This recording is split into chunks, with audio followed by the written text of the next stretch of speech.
The theme of this conference, I made up I think I actually did make up the little word, getting to gold without the tarnish. And when you look at the reason for this conference and the theme, I had some, just give me a second.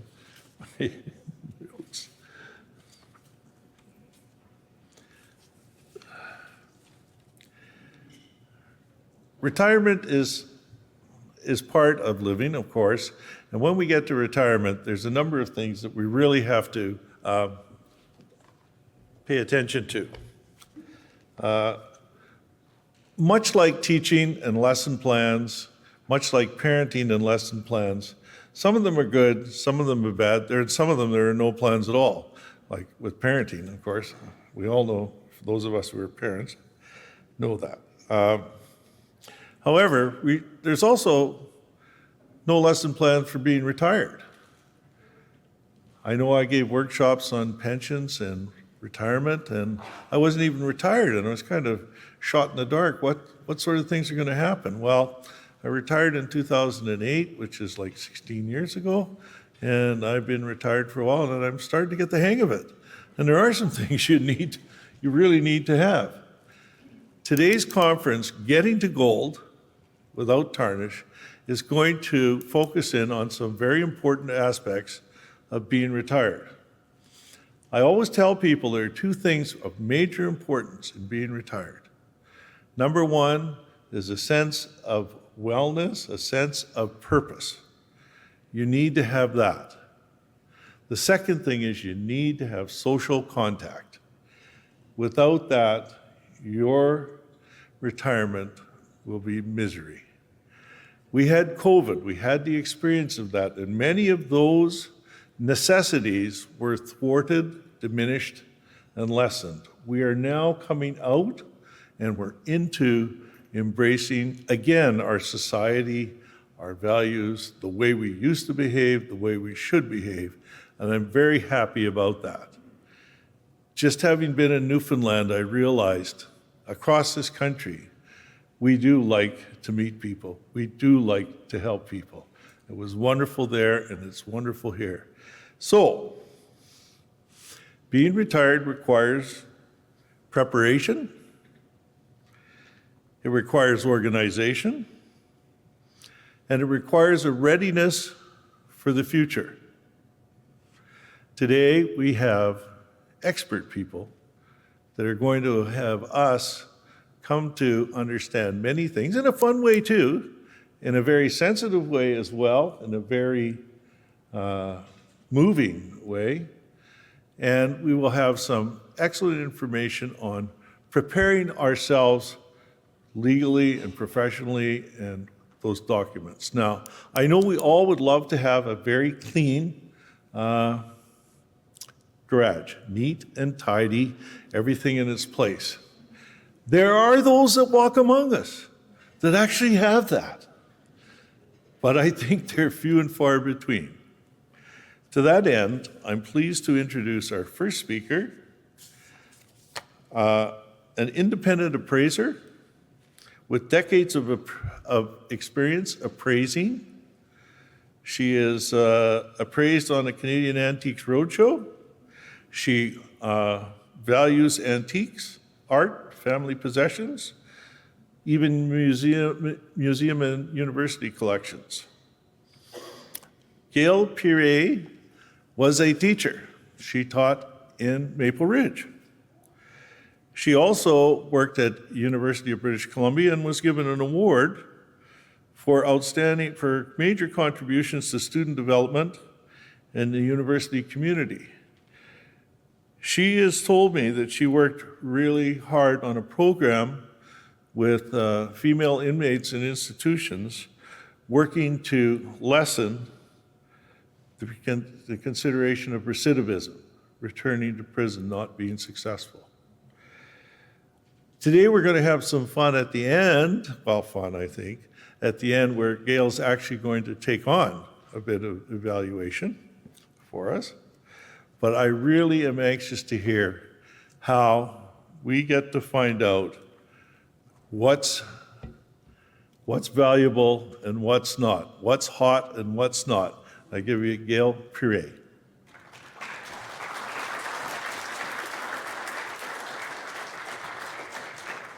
Good morning, everyone. It's my pleasure to be here at your conference this year. I think I've had a little bit to do with maybe this lady right in front in the past, involved with Coquitlam School District retirees. So first of all, I'm going to ask you to put up your hand if you cannot hear well enough. Okay, we turn the volume up a little bit. Yeah. Okay.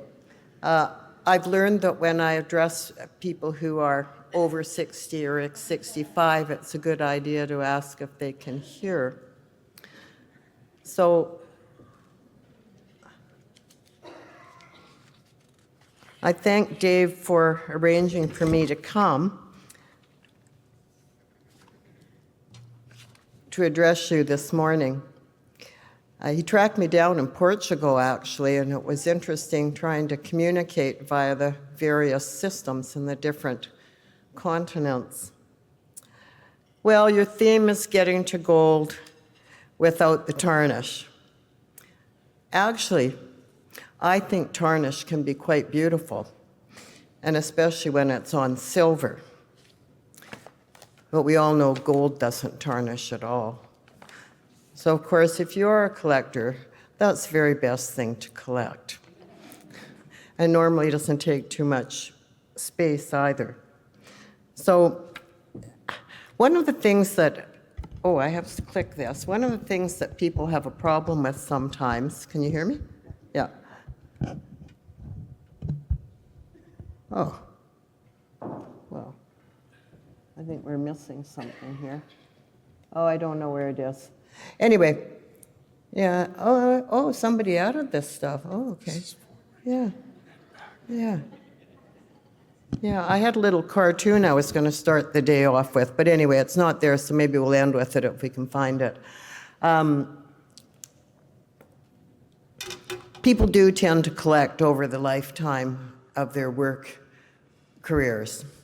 And then when they get to the end of the work careers, they're going, oh, well, this stuff's sort of in the way, and I'd rather, just get rid of it and travel. So then they start asking their kids and nieces and nephews if they'd be interested in this or that. And that's when it hits them. Their kids don't want the stuff that they spent all this time collecting. And they don't even like it. And it's really devastating to some people. So, and I have a private practice, so I've done all kinds of valuations, a lot of celebrity people, and I certainly can't tell you who they were, but incredible collections. And the kids, sometimes after an evaluation of this collection is done, the children will change their mind. All I can say is it's better to have things evaluated before you leave this earth, because at that time, my experience has been in roles as powers of attorney and executor multiple times in different continents, is if you wait too long, then the kids just call the dumpster companies and they just dump. If I get there first, we might be able to identify a string of $30,000 pearls before they go into the dumpster. So anyway, valuation is important, and a lot of people don't really understand valuation. I've done so many appraisals, quick one, and I think that's sort of the main event today, and people don't really want to listen to the procedural part, but it's important to know what it is. As an evaluator, we say there's the 3 Ds. There's actually 4 Ds that will create a need for valuation. So the 3 main Ds are death, divorce, and downsizing. And the 4th D is donation. And probably some of you people have financial advisors who bring up that fourth D once in a while, the donation D. And it is an important part of the whole process and procedure. Those are the main purposes. So we look at different ways of valuating and different methods based on what the purpose of the valuation is. So people will call me and say, I'd like you to look at my RV, I have to get, I'm refinancing or something. And it's important for me as an evaluator to know, oh, this is for refinancing. Oh, it's an RV. Then I know which type of valuation method I need to use. And some of these are laid out by our federal and provincial laws. So, for example, insurance, pre-loss or post-loss insurance, we know that we're going to be using a specific type of method depending on what type of insurance policy might be involved.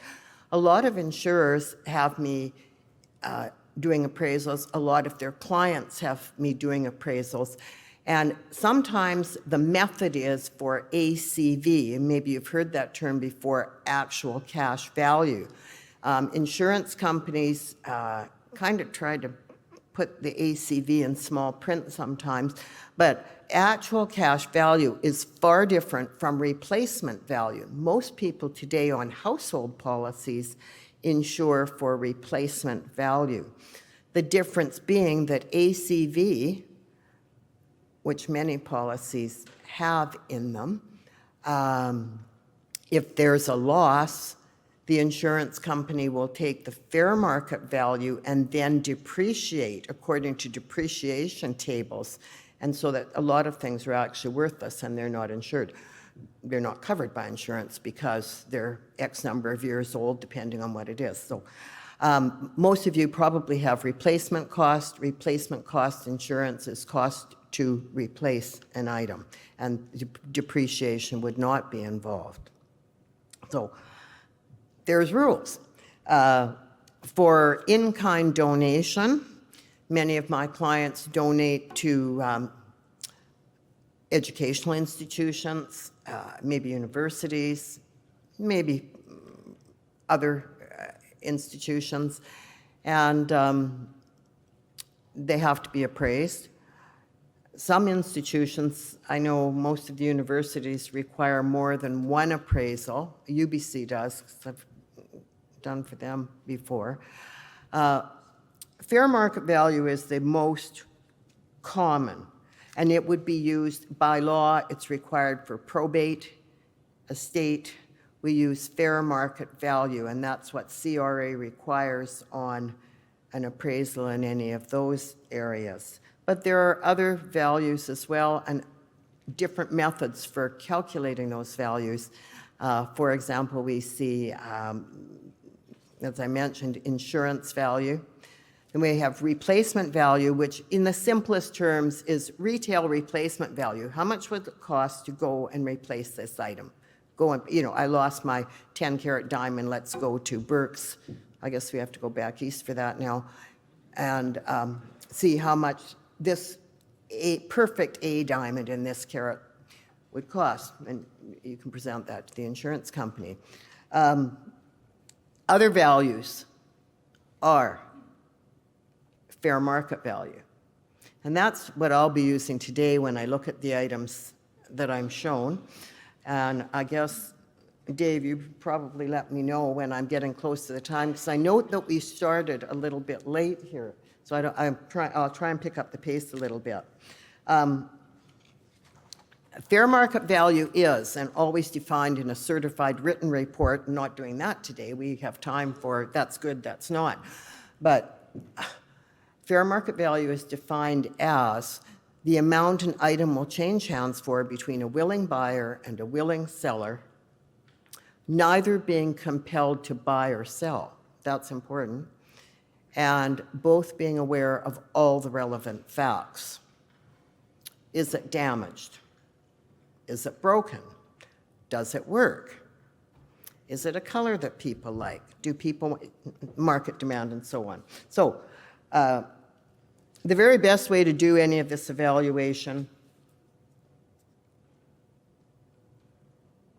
is, there we are. I forgot to push the button. The very best way to do the evaluation is in person. And so many people will phone and say, I have this, blah, blah, blah, blah, blah. And the appraiser's joke is, well, can you hold that painting a little closer to the phone so I can tell you more about it? Because it's very difficult to give a correct, accurate, or anywhere near accurate appraisal of anything without seeing it in person. There's tactile issues. I have assistants who've helped me over the years at various events, and they always say, well, you know, Gale, I know the first thing you do with anything that someone hands you is you turn it upside down. It doesn't matter if it's jewelry or painting, fine art of other types. You always turn it upside down and look at the back. They want you to look at the front. That's right, because I gather a lot of information that way that I can't see on the front. So in person is the very, very best way. Let's go on to this one. So what's the process? Inspection can be done not in person. It's possible. But it's not going to be accurate. The opinions, which all appraisals are always opinions, but there'll be a lot more assumptions involved if it's not in person. Many assumptions. So, you know, as an appraiser, I always encourage people to have in-person appraisal whenever possible. I'm an independent appraiser. I don't buy, sell, or anything like that. There's no potential for conflicts of interest. And I find it's best to attend on-site, whether it's an insurance appraisal, whether it's, you know, a company leaving their lease and having all the leasehold improvements appraised, whatever it is, it's best to go on site. I can't even tell by looking at a photograph if it's current. It could be from a catalog for all I know. Sometimes it is. Anyway, I'm talking about verbal and certified reporting, and certified reporting is maybe 50% of my practice. And anybody that has any sort of the teeniest inkling that there could be any type of a dispute or potential for dispute in the future, go back to the 3Ds, death, divorce, and downsizing. If there's any potential, I always encourage a written report. Because once an appraiser attends on site and evaluates whatever it is that's being evaluated, they don't take the same information. They don't record the same information as they would with just a verbal report. Although I understand some of my verbal reporting today might be recorded in some manner. But yeah, the written report, let's put it this way. My rate is a lot lower than a lawyer's rate. And the teeniest dispute can cost hundreds of thousands of dollars over an item worth $200. I've seen it. I've done witness testimony, expert witness testimony for European clients who had items for me to look at here, and they got a written report. And then it's very easy. You just hear the judge say, Mrs. Pirie's report is very clear. Thank you. You can hang up now. But if you don't have that, it can go on and on and on. So what's hot, what's not? I know that's what you're really waiting for, is the what's hot and what's not. How am I doing on time? Oh, yeah, I'm doing okay. Yeah, about right. There's so many factors in what's hot and what's not. And I must say, as a retired educator, well, I don't think you ever retire. It's the old teachers never die thing, right? But, you know, I continue working in educating. And personally, I find that I'm so busy now that I'm retired, that I don't know how I ever had time to go to work. I don't know. So one of the things someone who is in my practice area has to do is you have to be continually learning, and it's lifelong learning, because you have to stay on top of all the trends, the market trends that affect values.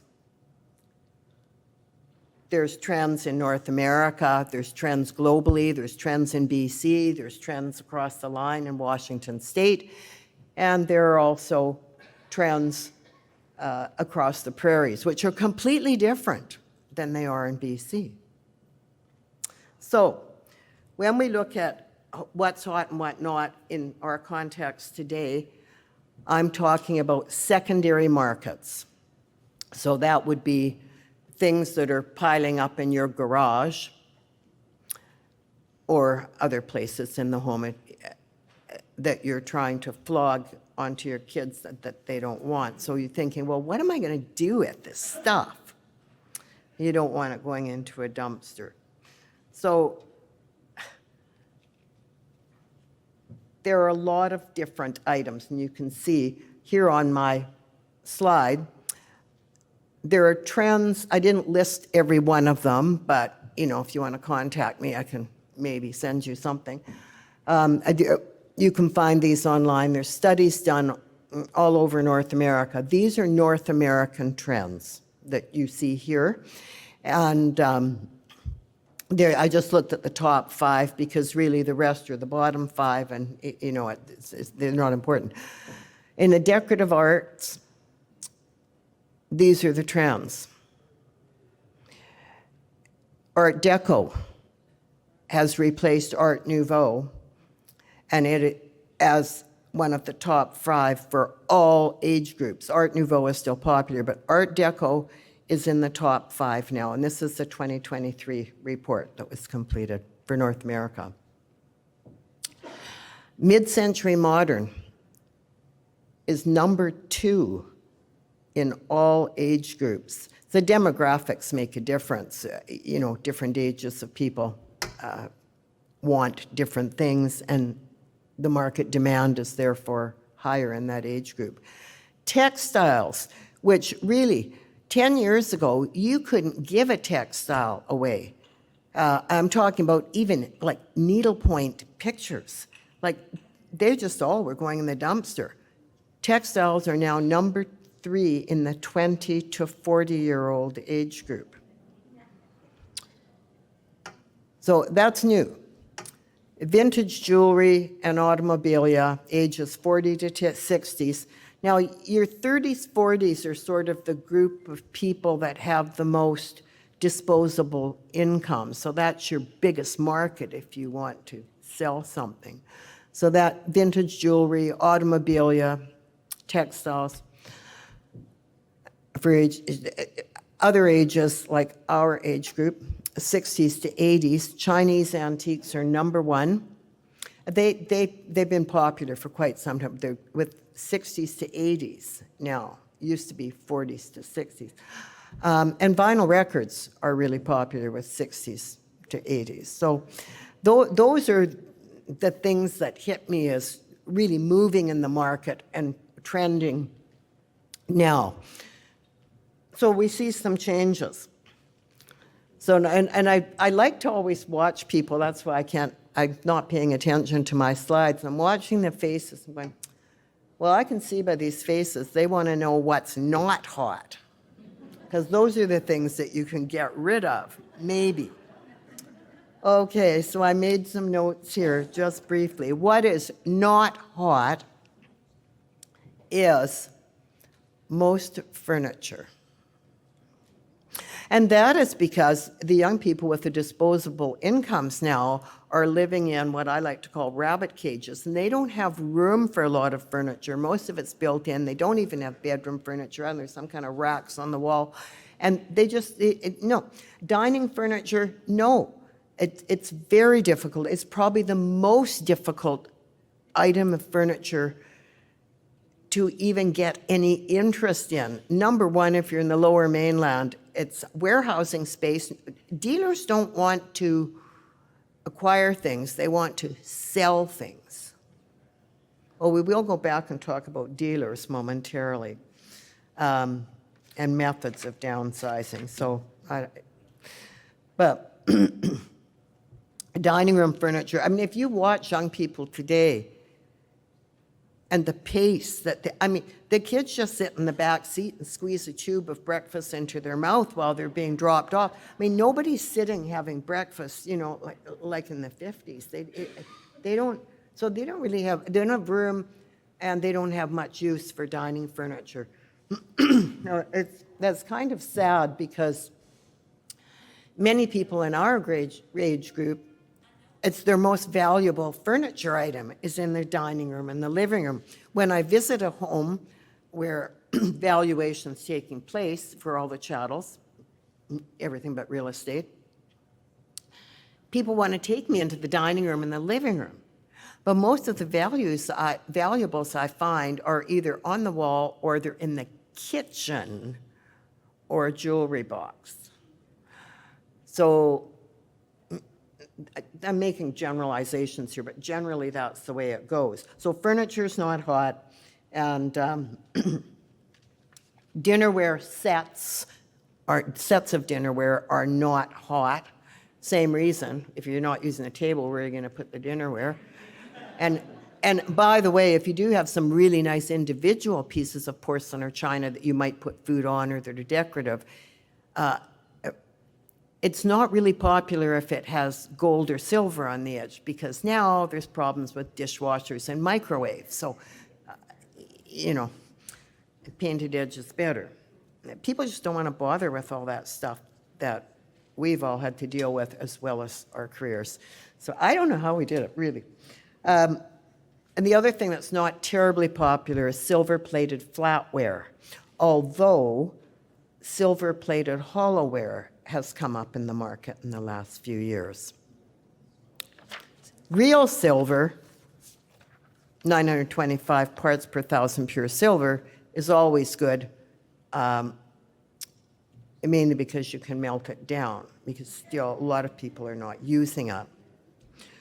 You can't go wrong with jewelry. You can't go wrong with precious metal and precious stones.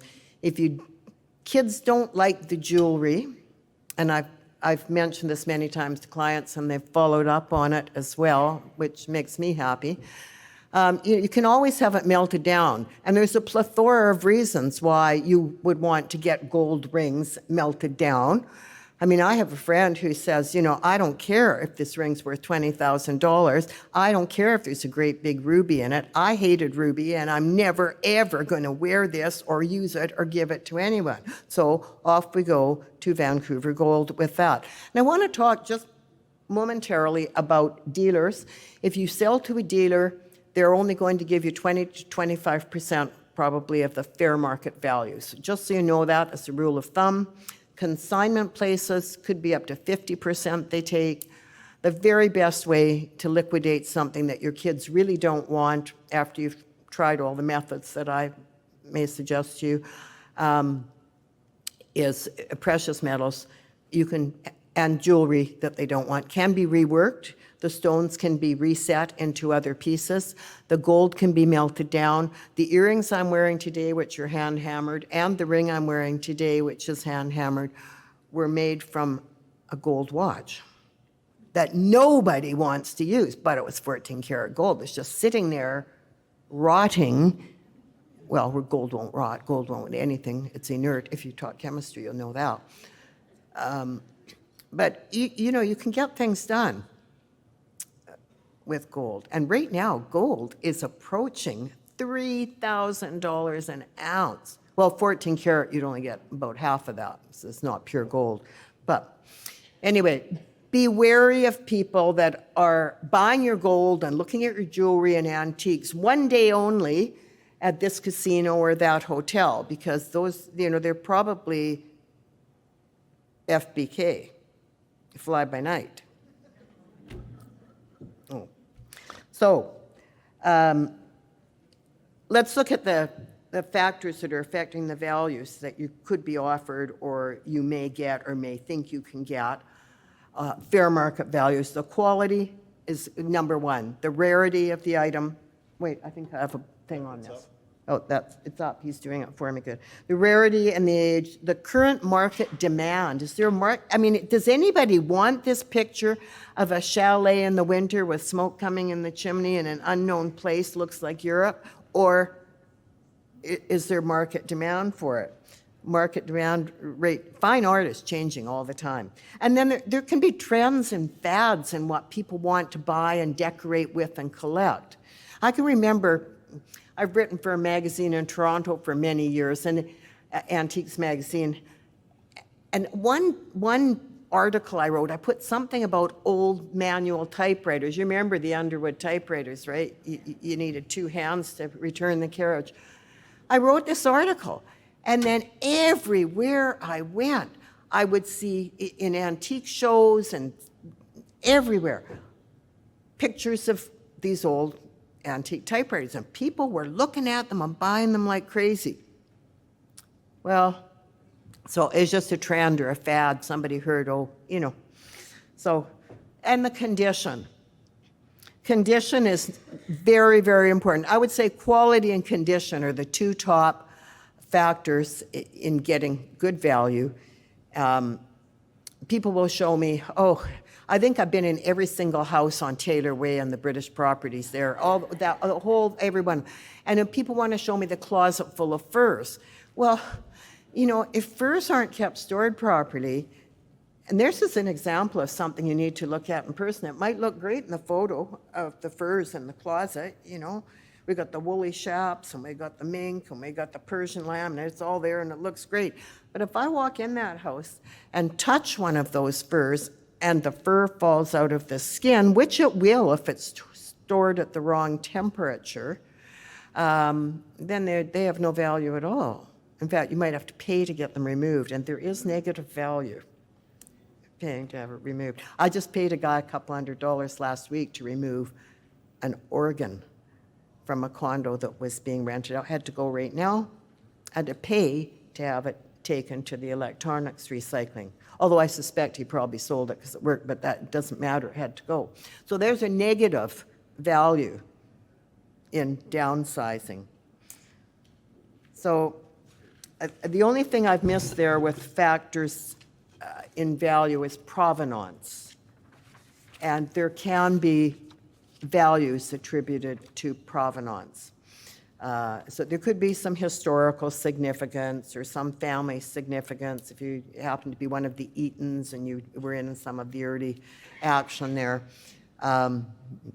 So that can make an impact on values, or it would be considered.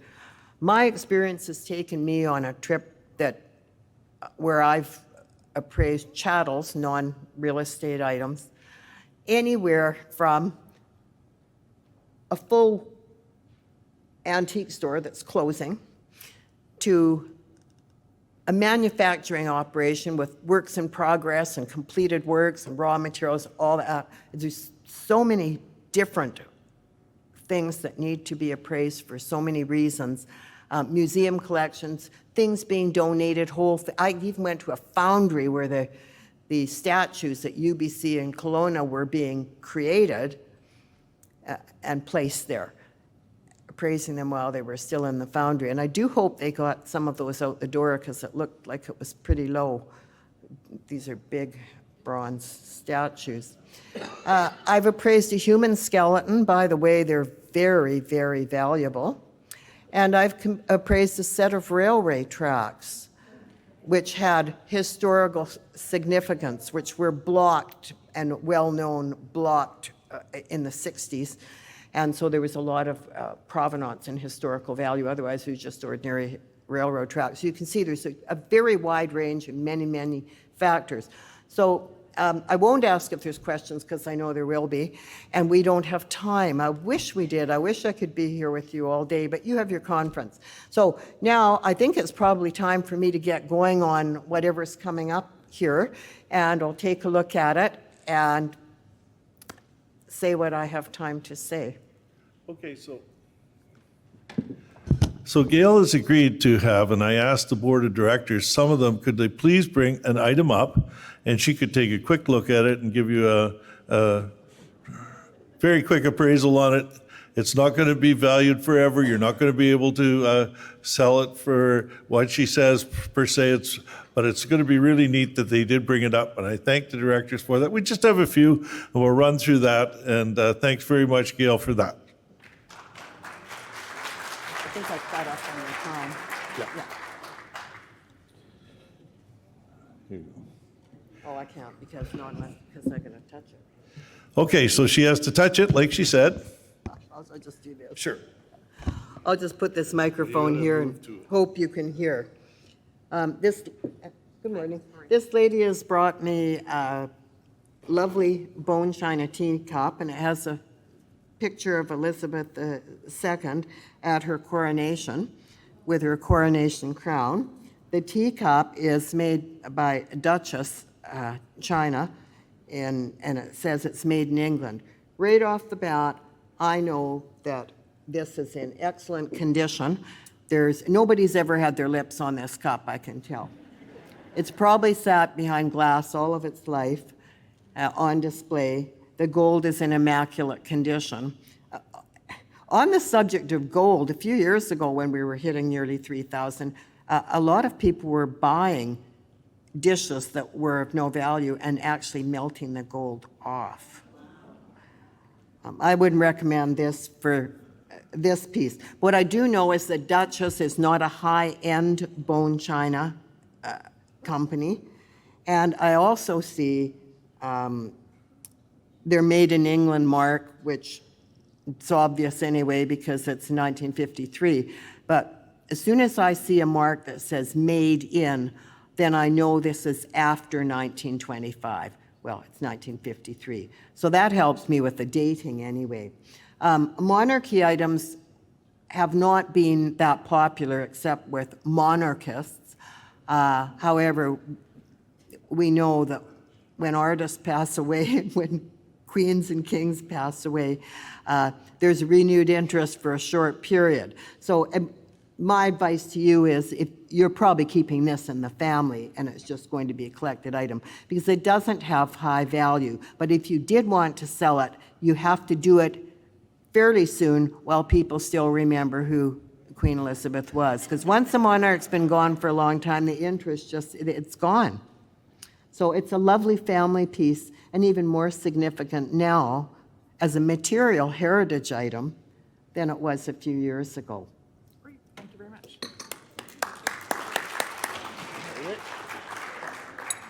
Good morning. Hi, this is my third time before I was with you in Coquitlam. Oh, nice to see you again. And I really don't know what that is. I just know it's old. Okay, here's the lady who's met me a couple of times before, she says. And I see this lovely little box with a lovely silver top. And my first impression of this box when she brought it up to me was, oh, that looks like a snuff box. It's the right size, it's the right shape, but it's not a snuff box. I knew as soon as I opened it. It's lined with velvet lining. Probably can't see. This is surely pure silver here. This will be sterling silver. There's no question in my mind. There are a couple of small dents on it. That's a condition issue. And they're tiny dents. And it's hard to know what they were made with, but a lot of people in the old days would check silver and gold for purity by biting it with their teeth, and that's about the size of the dent that I see there. So there are other ways of testing silver for purity, but and that are non-damaging, but I'm pretty sure that's what if I do that, it's going to land right there. So I believe this was a presentation box of some sort. It could have had jewelry in it. Do you know what was in it?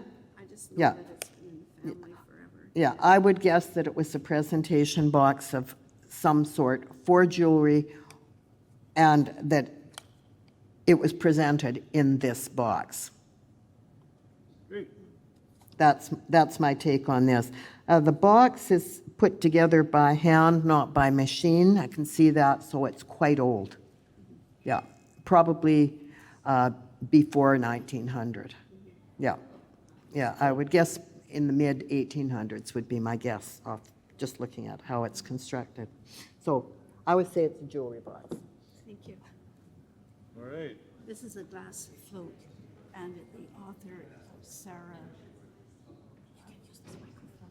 She's from the. Yeah, I Chautauqua can't, area. because then I can't, yeah, you can hold the microphone for me, because I got this in my hand and I'll drop it, right? Thank you. It's very hard to hold fragile items with one hand because they break. And I don't want to be responsible. This is a lovely glass float, and it's native made by Sarah Short. How did you acquire this? I purchased this on Vancouver Island. Okay, so In the- did you purchase it from the artist I that? went there to a house. So this weaving was probably done by Sarah. She probably didn't have anything to do with the glass float. So it's actually being made for tourists. And it's lovely. It's just beautiful. This is glass basket weaving with traditional images on it. It's beautifully done. Fine, fine work. It's not in perfect condition. You probably know there are a couple of condition issues just from it being put down, I guess, on display, and there's some grass that's not. I'm pretty sure that you would have to pay several $100s for this. Yeah, very lovely and very unique. I see the basket work in the past, but not on a float. So that makes it even more interesting, especially here in BC where we are in coastal waters. Thank you. Thanks for bringing that up. Great, okay. Moving right along here. I'm trying to go fast. Yep. Hi. A cup presented to my great-great-grandfather. Okay, we have a silver awards cup here presented to her grandfather. I see the Prince of Wales insignia on here. So what was it presented for? My glasses are new. In 1860, to the treasurer for 8 years of service with the Prince of Wales Oddfellows Society branch in Birkenhead, Liverpool, England, In the 1800s. 1860. Yeah. Yep. Okay. So I didn't see It was any. awarded in 1860. Could you hear that? Okay. I didn't, the first thing you probably saw, I turned upside down. Same with that. That's what I do. So I turned it upside down. I didn't see any marks. However, I'm quite sure that this will be silver. For your information, silver wasn't even required to be marked with quality or purity before 1907 in the United States. In England, it would have been, but this would have been made for this Oddfellows organization. It would have been commissioned. So, yes, I went to Prince of Wales High School. That's why I recognize the plumes there. So, yeah. So, Was it silver plate or silver? I think it's silver. I can't see a mark on, but it's probably be handled quite a bit.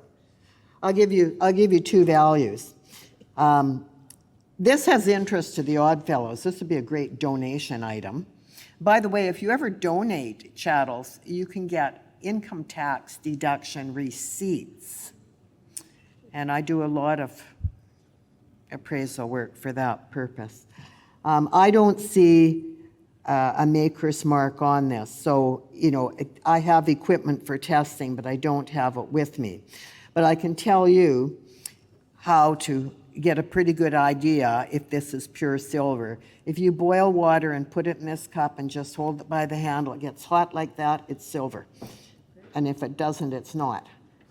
A magnet will possibly stick to it, and not if it's base metals brass. So, but that's one thing you can do. I don't see a maker's mark. So if there's no maker's mark on it, the value here is only based on the provenance.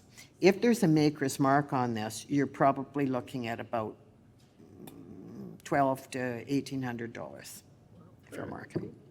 Okay, thank you for bringing that up. This, all I know about it is was my husband's grandfather. He was born in Germany and died in 1951. Okay, we have a pocket watch here. It's a pretty good size for a pocket watch. Size is important with pocket watches. The very first thing any appraiser will tell you was your grandfather's, right? My husband's grandfather. Your husband's grandfather's, okay. Yeah, so 1800s.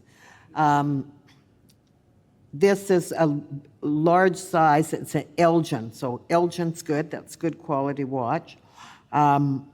It's probably been used every day to go to work. You see the wear on the back. Yeah, I see the wear on the back of it, which tells me it's not karat gold. So the first thing an appraiser will, normally I would take this apart and look inside and everything, but we don't have time for that here. The first thing an appraiser will ask you is, does this watch work? Does this clock work? No idea. It's an object art in my house. Okay. Well, it's pretty tightly wound, so I'm not going to wind it anymore. Number one factor in value on a clock or watch, I'm talking about financial value, because it's not the only type of value, we understand that, is does it work? And right now, it's not working. We haven't wound it for years. Yeah, it's got a repeater, minute repeater hand. I think this was used every day for work. That's what I think. Great. Because of the size of it, first of all, and doesn't have a cover and so on. Now, you can open it and look inside, but we just don't have time here today. If this were karat gold, it would be worth thousands of dollars. I know it's not, because gold doesn't do this. I don't think it is, but it could be if we had time. So it would be worth thousands of dollars because it's a good maker. It's just dirt there. The crystal's in good condition. It might be the original crystal. It's porcelain face. Sometimes I fix these for people, but we don't have time for that here either. Sometimes you can take a watch like this and just hold it in your hands until it gets really warm, and the oils get warmed up and it'll start going. So, but we don't have time for that here either. No, you gotta So, as it is, without knowing, I wouldn't even want to put a value on it. If you can get it going, it could be thousands if it's 14 karat gold. And you could make quite a few pairs of earrings. My grandmother worked in a hotel. It may have come from there, I don't know. Okay, so this was this lady's grandmother's. She worked in a hotel at one time, and she thought it may have come from there. I suspect that's because of this shield on the front I think it may have been from there. It's hard to know. It looks pretty fancy for a hotel. This has silver trim.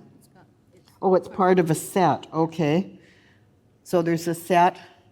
There's a little bucket thing with a handle. That's a biscuit barrel. And I would... Silver shield. Yeah, so this is not what we call bone china. This is what we call a soft paste porcelain. And that means that there's glaze over the whole thing, so water can't get through it. Because if it's bone china, they don't have glaze right here because water won't go through. So it's soft paste. So it's a lovely pattern. I really like the pattern a lot. I would say this is probably your grandmother's. Yeah. I would say this is probably in the Art Nouveau period, and it's that style of design. The handle is made to look like a branch on a tree. And just the design that's on it, which is not hand-painted. The important thing is the whole set in this condition. The other two sets are better than that, because Yeah. they use the teapot. Yeah, this is in quite good condition. It has some crazing in the bottom. The set as a whole, with the teapot, the biscuit barrel, and the stacking cream and sugar, which are just lovely, normally wouldn't have much interest in the current market, but because of its style and because of its colors and because of the trends toward tea drinking instead of coffee today, this would have a pretty good value, and I think it would be worth more than a silver-plated tea set. Wow. Yeah. So maybe $300 or $400. Oh, my, okay. It was going Yeah. into the junk. Yeah, the biscuit barrel is very difficult to find with the handle and the knob still attached. All matches.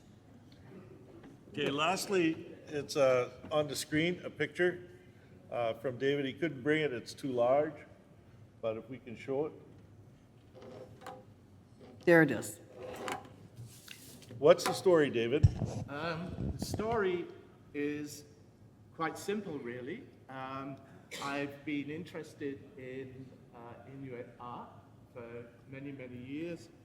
I was over here in Vancouver around 88, 89, and saw this piece in the Inuit Gallery on Water Street. And I was really taken with it. Oh. Okay, so he bought it in an Inuit art gallery in downtown Vancouver. In 1988, it's dated 1987. It's print number 22 of 44, as you can see. And David has always been interested in collecting Inuit art, and he was very curious to find out about this one. So here we go. By the way, I should add that it was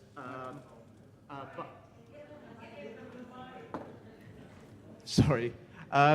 Short, Dave. I should add, yes, I should add that it's by Simon Takumi, who is well known as an Inuit artist. He's sort of nationally renowned and represented in the National Gallery, and I think in probably many other galleries too. Sorry. Okay, well, thank you for that information. As an appraiser, when I see art like this, a digital image, my first question is, how big is this painting? Is it 3 by 5 inches? Is it 3 feet by 5 feet? Like, size matters. So approximately, would it be like this? Approximately like that, because I had to take it off the wall to take a picture, Okay. which was a struggle. Yeah, so 30 inches maybe. I had to Yeah. bring my hands out like that, and I would say in depth, it would be about that. Okay, so this is a very large piece. Very large.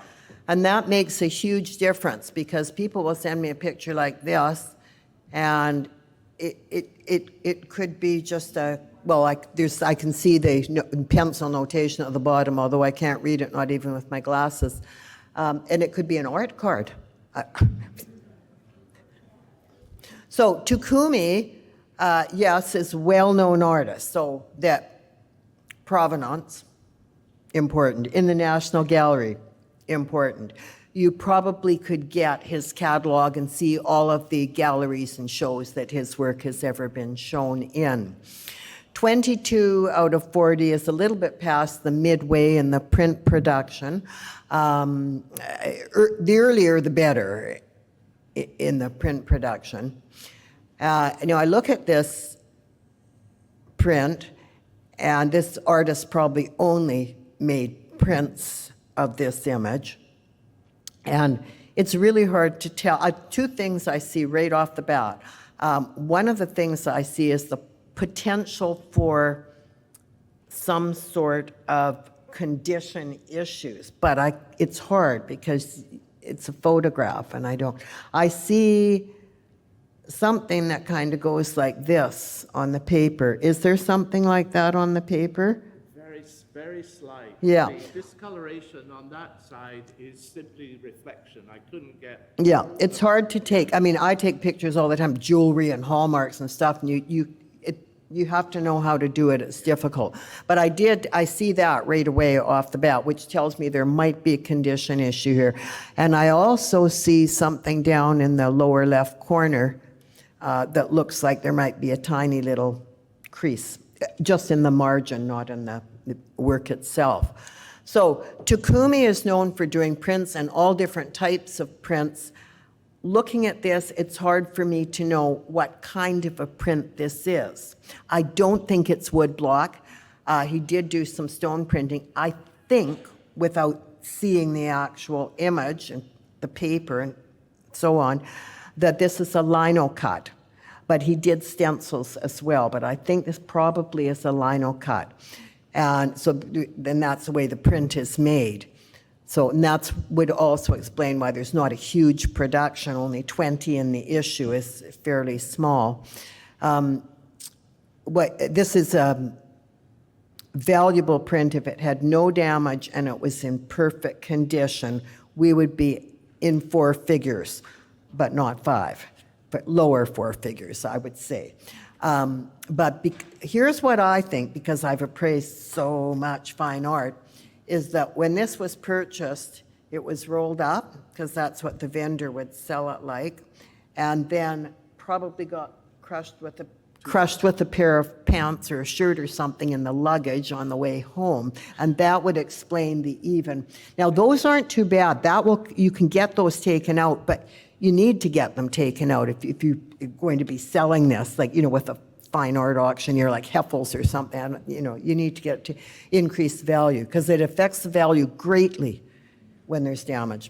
The little crease, I can tell you myself, I had an original Esther Workoff painting auctioned off by a gallery on Granville Island, and it's very rare, big provenance. But because of a crease in it, it took the value down from, in the low thousands to in the low hundreds. So that's what can happen. So anyway, that is my impression of this. I think it's a lino cut. I think it's highly desirable in the market, both in its style and the image itself, as well as the colors chosen for this image would be very popular, and all of those affect value. So I'm not fortunate enough to see the original, but it's a big range from in 4 figures and down because of the damage that I perceive, which may or may not be there, but I think maybe there is a little bit. Sounds like David might be the first customer. I must say, very impressive.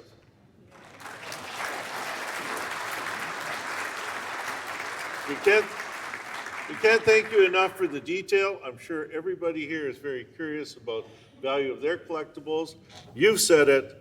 Make sure you get it appraised. Gale has cards. We'll put them out on the foyer where the staff is, if you would like to have a card. And once again, I can say, what's hot and what's not. You've learned today. And thank you to the directors for bringing things up. It was most interesting. And Gale, thank you so much for helping us. Thank you.